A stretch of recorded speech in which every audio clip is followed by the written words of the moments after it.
I never imagined that after 10 years of marriage, I'd be writing about the collapse of my relationship like this. My wife, Aisha, and I had what people would call a picture-perfect life. We owned a modest house, shared countless vacations, had deep conversations late into the night, and never ran out of things to laugh about. At least, that's how it seemed from the outside. A few months ago, I started noticing subtle changes. Aisha became distant, often lost in her phone, texting someone with a slight smile that wasn't meant for me. Her excuses to stay out late grew more frequent. Work ran late. Girls' night. I just needed some air. My gut knew something was wrong, but I refused to believe the woman I trusted more than anyone could be lying to me. It all came crashing down when I found a receipt in her purse from a hotel. A 5-star one we had once saved for an anniversary trip. But the date wasn't our anniversary. It was last Tuesday. She had told me she was at her friend's house, helping her through a breakup. Confronting her was surreal. She didn't deny it. Her face went pale and she whispered, "I didn't want to hurt you." That made me laugh bitterly. She had already hurt me in the most irreversible way. She told me it wasn't just a fling, that she had fallen in love with someone else. His name was Horace, a man she had met at a corporate retreat. I packed a bag that night and left the house, giving her space and taking mine. I moved in with my brother, trying to make sense of how my world had crumbled in mere seconds. Aisha didn't contact me for a while, and I assumed she was starting a new life with Horace. I told myself I needed to accept that my marriage was over. Then about 3 weeks later, I got a call from her. She was sobbing, her voice broken and barely coherent. I wasn't prepared for what she said. "He doesn't want me anymore. He said he never planned on leaving his wife."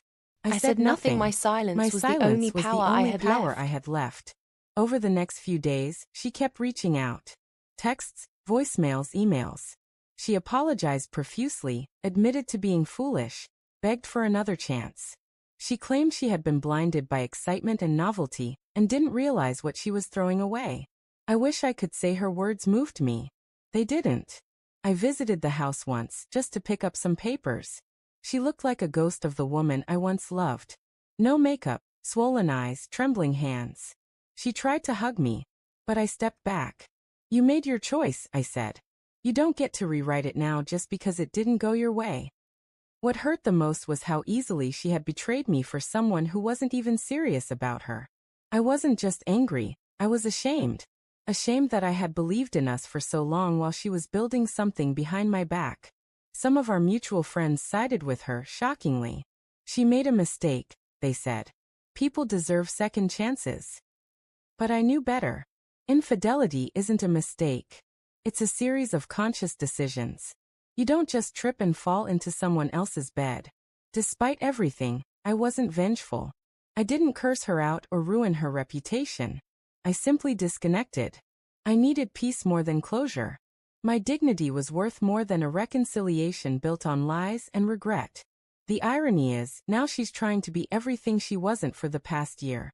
Cooking, texting me sweet things, leaving long messages about our memories. But it's too late. You can't treat someone like an option and expect to be their priority again. Sometimes I sit and wonder if I'll ever trust someone that deeply again. Maybe I will, maybe I won't. But I know I'd rather be alone with my self-respect than entangled with someone who only came back when their backup plan failed. It's strange how love can turn into something you don't recognize anymore. I dawn.